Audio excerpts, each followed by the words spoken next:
Cops and other law enforcement people, what were some cases you worked on that made you think, even if for a moment, that something supernatural/paranormal was going on? I posted this before, but here is my possessed woman story. Spoiler alert, as a result of posting this last time, users suggested she could have suffered from catatonic schizophrenia. Was driving along and found a girl just standing in the middle of the road. My initial thoughts was to just tell her to pay attention, but it was clear that while the lights were on, nobody was home. During my whole time with her, she never uttered a word. I was left in a weird situation. She had done nothing, clearly needed help, but medically nothing seemed wrong. As I am pondering what on earth I should do, the girl suddenly starts spinning. Now, spinning is not illegal, and I'm starting to think this girl is one of those protesters that wind up police. I've dealt with Troll Station before. So, I think, crack on, spin to your heart's content. Then, she loses her balance and falls, whacking her head on the side of the police car. Great. So I call an ambulance, but she seems fine. Still not talking, but she is looking up at the sky. It's a nice day, so fine, enjoy the sun. I do some writing and look back at her now bright red face and watering eyes and realize she is trying to damage her retinas by forcing herself to look directly at the sun. That's a new one on me, so now I'm holding a book or something above her head to shield her eyes. Ambulance arrives and we get to the hospital, and now she has forgotten how to walk. Now, I'm 99% sure she is a wind-up merchant, but I get her a wheelchair. In the wheelchair, she strikes up a I'm a little teapot pose and keeps this up for the next hour. Zero movement, just frozen with her arms out. So I now have 3 potential situations. 1, she's pretending to be frozen in time. 2, she's suffering from a mental health issue. 3, she's been possessed. By now I'm convinced it's the latter, but I section her and leave her with professionals. A week later I call the hospital and they tell me she is still frozen. I mean, you can't really expect the police to be fully trained in understanding people with mental health issues, hence why social workers and mental health experts should at the very least be sent out as well on calls like this. Still, props to the OP for sounding like they handled this in a fairly solid way. Former EMT/firefighter here. One night we got a call to do a wellness check on someone who dialed 911 but didn't respond to the operator. We pull up to the address and the house looks perfectly quaint and a little old lady greets us at the door. We ask her if she knew who placed the call, but she told us that she lived alone since her husband died. We barely got back to the station before a call comes in again, same address as before. So we drive back out, talk to the old lady again, then leave again. And just as we get back to the station, same call, same address, no response. We drive out there again, believing that the old lady must have been confused, but this time when we pull into the driveway, the old lady wasn't at the door to greet us. There was no reply at the door, but it was unlocked. We take a peek inside to find the old lady was on the floor and wasn't breathing. We rushed in to help and got her to a hospital in stable condition. When she woke up in the ambulance, she still claimed that she never called us and that we arrived almost immediately after she had fallen. It was a 15-minute drive to her house from the station. Before she was admitted to the hospital, she asked me and another EMT if we could bring her knitting needles and bag of clothes to her in the hospital. I offered to pick up her stuff because I had a friend who lived in that area and we were going to hang out anyways. I pick up my buddy and drive to the lady's house. I ran inside to grab the bag and knitting stuff while my buddy sat in the car. But just as I was leaving, I swear I felt a hand on my back and heard a voice say, "Thank you." When I get back into the car, my friend asked me, why couldn't the lady's husband bring her stuff to the hospital? I explained that her husband was dead, but when I said that, my friend said, "But I saw an old guy in the window. He smiled and waved at me." At first, I refused to believe in anything supernatural, so I called the police and asked them to do a sweep of the house. I thought it was a squatter. Nothing was out of the ordinary, and no one was inside. I later brought my friend to visit the lady. He started describing the old dude who was in the window, but the old lady almost immediately started tearing up and said, "That's my Harold." Obligatory, not my story, but when I read this, I thought it was pretty effed. An elderly lady phoned 911 and requested that they send some policemen down to her house because she saw a shadowy figure lurking in her backyard. She was living by herself at night and didn't feel safe watching someone through her window. When the policemen arrived, the door was unlocked. They walked in and found the lady seated facing the window, and they went to go check the backyard. There were no signs of anyone attempting to break and enter, and nothing was missing. She had very tall fences surrounding her property, making it nearly impossible for anyone to get in. They did, however, find footprints on the inside of her home.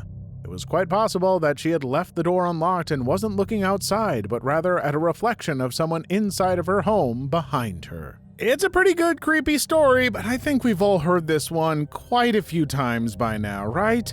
I'm waiting for someone to finally surprise me with this and then be like, and there were actually footprints outside. They got over the fence with a ladder. Ooh. EMT here. Once had a call at our local mall. Show up and an 8-year-old was having breathing problems. Her mother, aunt, and cousin had just been caught stealing, and it was late at night. We assumed the breathing problem was stress-induced. Once we got into the back of our unit, she looked my partner and myself in the eyes and said that she lived at a bad place. She said she lived with demons, and I crap you not, as she described the demons, her heart rate plummeted to 90 beats per minute to 45 beats per minute in a matter of seconds. My partner and I looked at each other and immediately started trying to lighten the mood and preparing for a code. She ended up being okay. I will never forget that experience. Yes, once we had her stable, police were definitely involved. My medic contacted CPS as well. My grandpa was an RIO in Vietnam, basically the guy who told the pilot where to go and what was ahead. One day, him and his team is finishing up a mission, and one of his buddies in another jet barrel rolls over them. He then descends into the clouds. They never saw him again. He just vanished. They searched for weeks, but no crash site, no communications, nothing. Just poof, gone.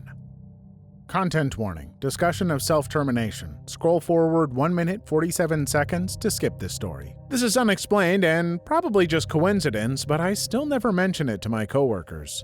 I spent some time as a homicide investigator. We would respond to all apparent self-terminations and investigate them just to make sure it wasn't a homicide.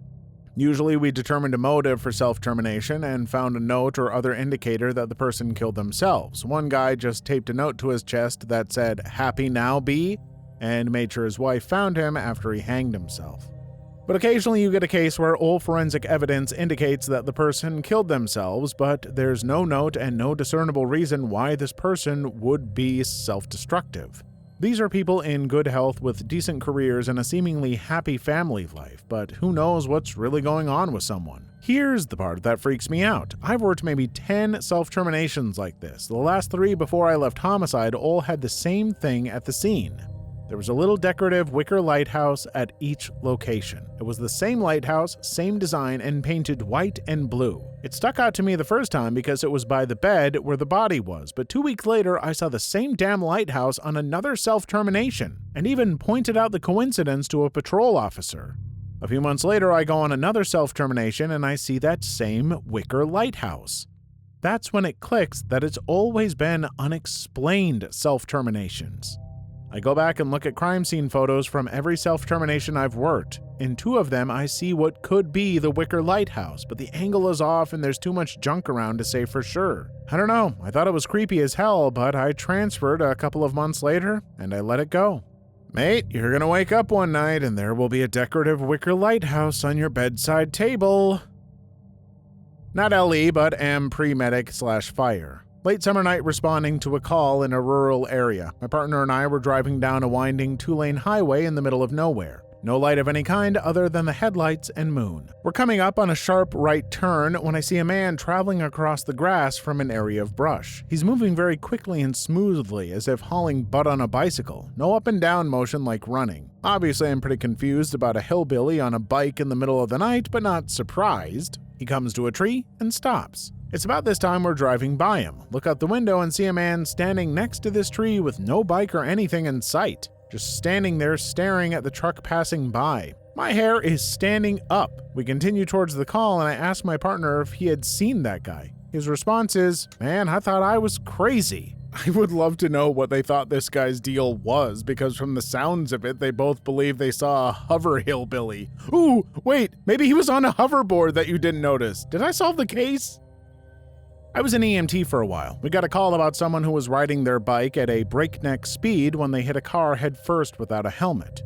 We went over immediately. Despite the fact that it was broad daylight and we were in the middle of suburbia on Saturday, nobody even came to check on this poor guy. Seriously, the streets were empty. Usually a massive crowd gathers around violent accidents like this. So his skull was pretty much smashed in and he was unresponsive. It was the worst head injury I'd ever seen. We assessed that he had a major skull fracture, a concussion, and he was bleeding profusely. He He was also missing teeth and had a minor road rash, but fortunately he wasn't missing too much skin. To give you an idea how bad it was, this was the kind of injury that most people don't survive. If you did survive, you'd basically be a crippled vegetable. Normally, we would have moved him off the road, but when someone has a head/neck injury, that isn't very safe. My partner, who was also training me as I was still kinda new, went to check his pulse while I began to unload our gear. He crouched down, felt for a pulse for a while, and then stood up and opened his mouth to say something. Suddenly, the guy effing jumped up. He didn't use his arms to pick himself up, he just effing jumped to his feet. It startled the two of us. He looked at us, smiled, and attempted to grab his bike. We tried to stop him, but we didn't exactly want to wrestle him to the ground given his condition. He gets away from us and bolts into the woods without his bike. My partner was in even more disbelief than I was. He just stared at me where the man had run off, mouth agape. Then he turned to me and muttered, "He had no effing pulse, man." I asked him if he was sure, and he swore up and down that the biker was clinically dead. We contacted the authorities for assistance, and they sent a search and rescue team into the forest. I don't know if he was found or not, because we normally don't get much information about patients after they go to the professionals. Keep in mind that this was the Pine Barrens, so they have a lot of ground to cover.